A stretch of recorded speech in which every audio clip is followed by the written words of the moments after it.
Hello, friend. One of the best ways to boost your self-confidence, self-worth, and self-image is to build a reputation with yourself by keeping promises you make to yourself.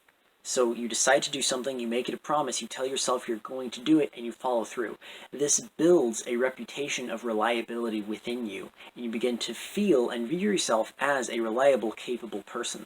Welcome to Philosol. My name is Ollie. This is a concept I've been thinking about for a while, and considering how we've just come off of the 8-month anniversary of Philosol, this concept has really been applied to me a lot recently in my own life.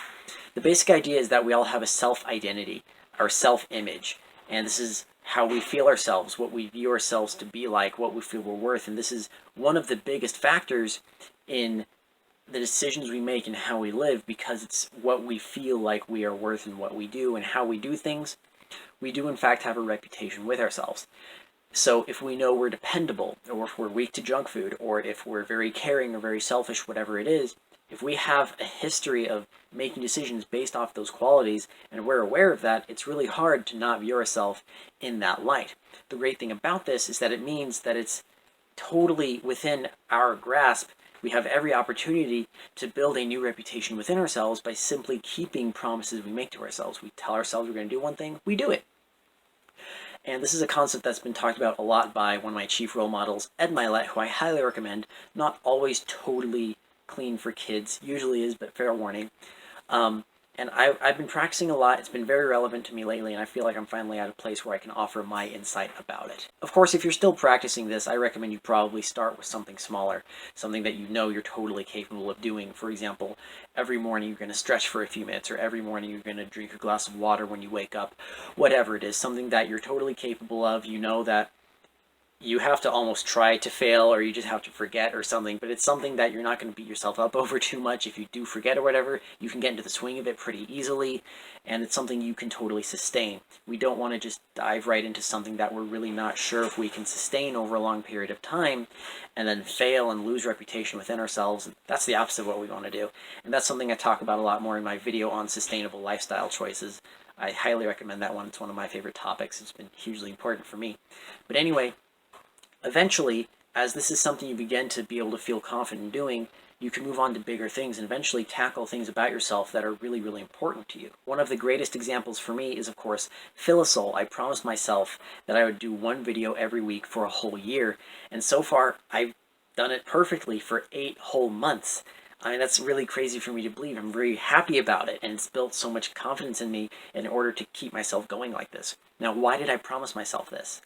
To build confidence in this regard, to build a reputation with myself, to prove to myself that this is something I'm capable of doing, which is a very big deal for me. It's really important because for a long time I really struggled with doing personally motivated projects like this on a consistent basis and keeping it up over time. It's not like keeping a job where I have bosses, I make income, whatever.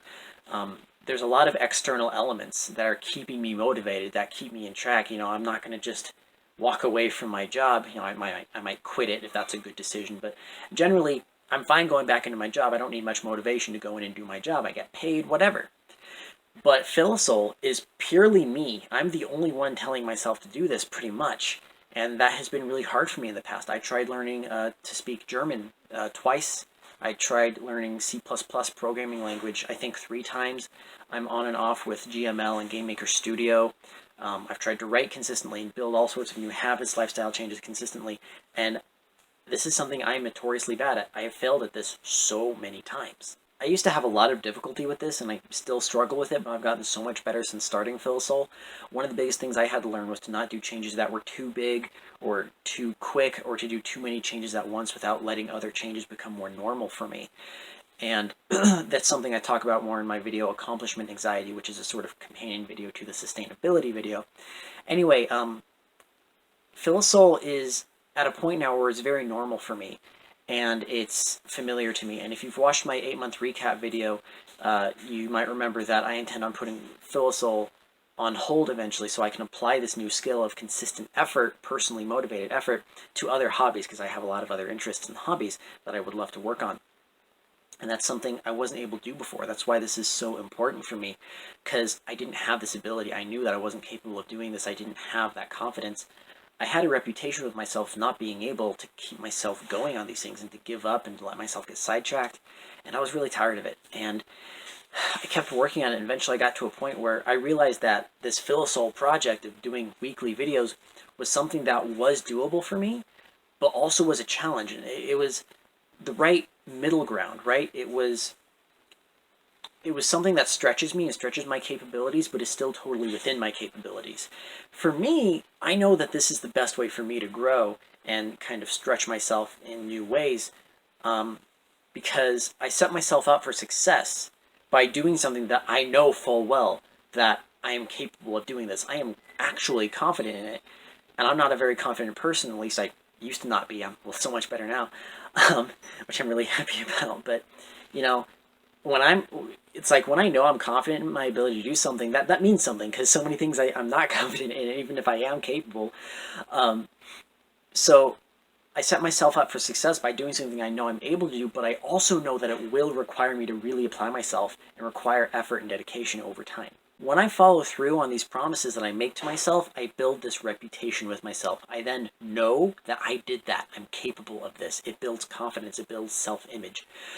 I know I did this. I made it happen. And, Philosol in particular, again, I'm the only one really pushing myself to keep it up. It's something that I knew I needed to do for my life, and I've been able to do it consistently for 8 months, and now I have undeniable proof for the rest of my life that I did this. I am capable of doing this. I know what it's like. I know what it feels like, how I have to think and apply myself. I learned about myself, and I grew myself, my own capabilities, and it's just completely amazing. I mean, it's something I just wasn't capable of before, and I changed that about myself. I can apply that to the rest of my life. However, I promised myself that I would do 1 full year, and I've only done 8 months so far, and that is great. That's still way more than I was able to do before. I'm really happy about these 8 months. I know I've grown a lot in these 8 months, but the promise is still unfulfilled. And it's not good enough for me to call it quits now, because because I did the 8 months, and yes, those 8 months were great, but I promised myself 1 year.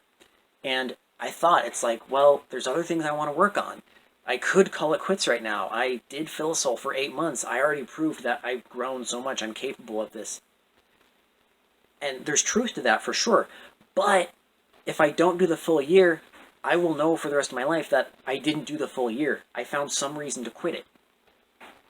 And even though I have grown and I have proven that, I still really want to keep that promise to myself. That's really important. I need to know that I can keep that original promise I made. It's really easy to think that you can't cheat yourself, or that you can't lie to yourself, or you can't break promises to yourself, or even if you did, that it doesn't matter because it's only you. This could not be further from the truth. Please listen to me on this. This is so true, because you still have to live with yourself. You know your tendencies, and you are building these tendencies within yourself. They affect you. And when you make this decision now, it makes it harder to do a different decision later. You want to keep growing yourself in the direction that you want to grow. And that does apply to yourself. It does affect you internally. Even if it looked exactly the same to people on the outside, or if it sounds legitimate, you still have to work with yourself, and you have to be in tune with that. Only you can do that, really. It's kind of the part of the beauty of life, I think, even if it's a responsibility. Your self-identity is arguably the biggest factor in how you live and make decisions, and that's why it's totally worth practicing. I really hope that my experiences have kind of encouraged you to maybe see things in a different light and focus on, how can I improve? How can I do better in this way? How can I maybe break through some barriers that I know I have for myself? That's what I've been doing. I'm like freaking out about how much it's helped me. I really want to share this with people. That's why I'm making these extremely zero budget videos in a dim room, because the sun's setting and I don't have any other light source right now. But I'm just so excited about this, and I really hope that it clicks with somebody and somebody else's life can improve because of this. So, I could be so bad at giving up on things in the past, and I just kept going even after so many failures, and I finally got to a point where it started to work, and now it's really working. So this is what helped me the most. I really hope it helps you. Thank you so much for watching. Best of luck, and much love. Thank you so much for listening. I'd love to hear your advice from your experiences in the comments. We're all growing together, and it's very appreciated. You can click subscribe and then the bell icon to be notified every time I post a video. I post every Friday. Feel free to share Philosol with anyone you think will find it helpful. I want to help as many people as I can. Check out the channel page for lots more videos and other channels that I really enjoy. Until next time, much love.